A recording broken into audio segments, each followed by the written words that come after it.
आज अंतर्राष्ट्रीय महिला दिवस है और जिस ढंग से यहाँ हरियाणा महिला आयोग की ओर से महिला आयोग के जो चेयरपर्सन है रेणु भाटिया जी के भाव से सबको साथ लेकर जो यहाँ गीता की उपदेश स्थली में एक विशाल मैराथन का कार्यक्रम रखा गया। और मैराथन के साथ साथ जो एक विशेष प्रेरणा की बात यह है कि महिलाओं में, बच्चियों में जिन्होंने किसी विशेष फील्ड में कोई विशेष अचीव किया है, उनको जो सम्मानित किया गया और दूसरों को प्रोत्साहित किया गया, वो आज की बहुत बड़ी आवश्यकता है।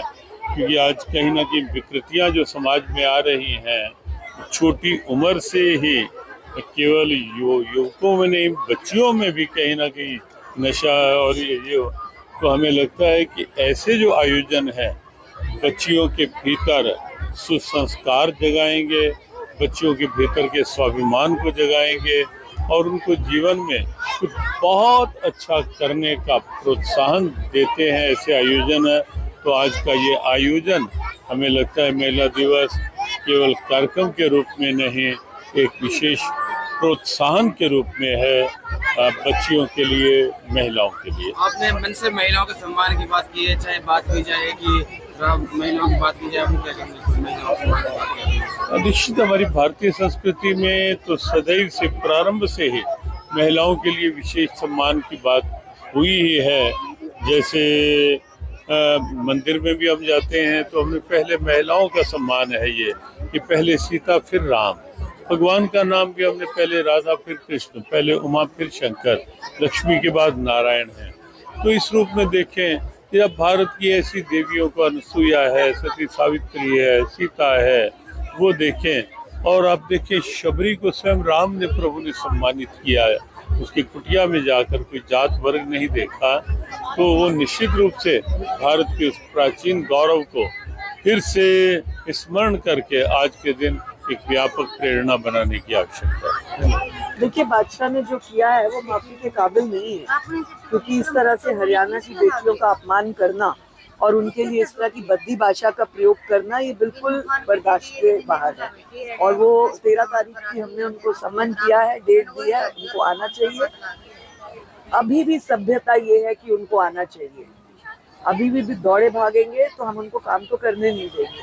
खासतौर से हरियाणा में महिला आयोग उसका एक भी प्रोग्राम नहीं होने देगी।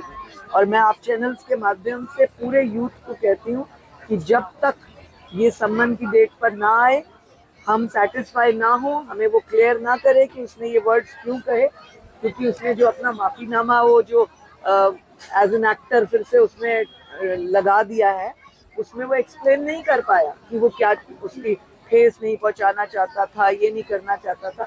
मुझे बता दे, हरियाणवी में ही बता दे, जर्मन में बता दे, फ्रेंच में बता दे कि जो तूने लाइन बोली उसका दूसरा मायना क्या है। कोई दूसरा मायना निकलता है तो बता। लेकिन इस तरह के शब्द बर्दाश्त नहीं है। ये बादशाह है, बादशाह होगा अपने घर का, लेकिन बेटियों की अस्मत पर उंगली उठाने वाले, बेटियों के लिए घटिया वर्ड बोलने वाले को बादशाह नहीं रहने देंगे। मगर लगता नहीं कि हमारे यहाँ एक कहावत है, झुकती है दुनिया झुकाने वाला चाहिए, झुका तो है। देखिए, परमात्मा के हाथ में है दुनिया और परमात्मा ही बढ़ाता और झुकाता है। परमात्मा ने हमें इतना अच्छा सुर दिया, गला दिया, इतना अच्छा संगीत का मौका दिया और हम ऐसी घटिया बातें कर रहे हैं। अरे कुछ अच्छा बोलिए ना। आजकल की जेनजी को ट्रांसफॉर्म करने के लिए, उनको बदलने के लिए उनको आइकॉन बनिए और अच्छा बोलिए। अच्छा कुछ बोलने का कितना कुछ है। बेटियों की तारीफ एक बार शुरू कर देंगे कि आपकी कविताएं खत्म नहीं होंगी, लेकिन अच्छा बोलिए। आज रेणु भाटिया अगर नहीं आते 13 तारीख को, क्या बड़ा खेल हम देख लेंगे, हमने तय कर रखा है। बिल्कुल, मैं आपके चैनल के माध्यम से बादशाह आपको मैं मैसेज दे रही हूँ, आपको आना चाहिए। अभी भी मैं कह रही हूँ आपको आना चाहिए, नहीं तो आपका तो वैसे भी LOC जारी कर ही रहे हैं।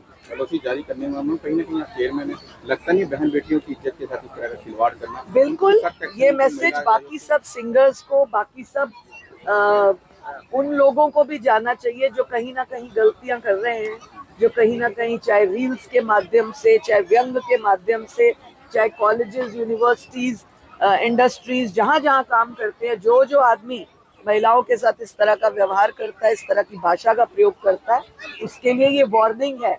एंड आई थिंक समझदार के लिए इशारा काफी है। Thank you.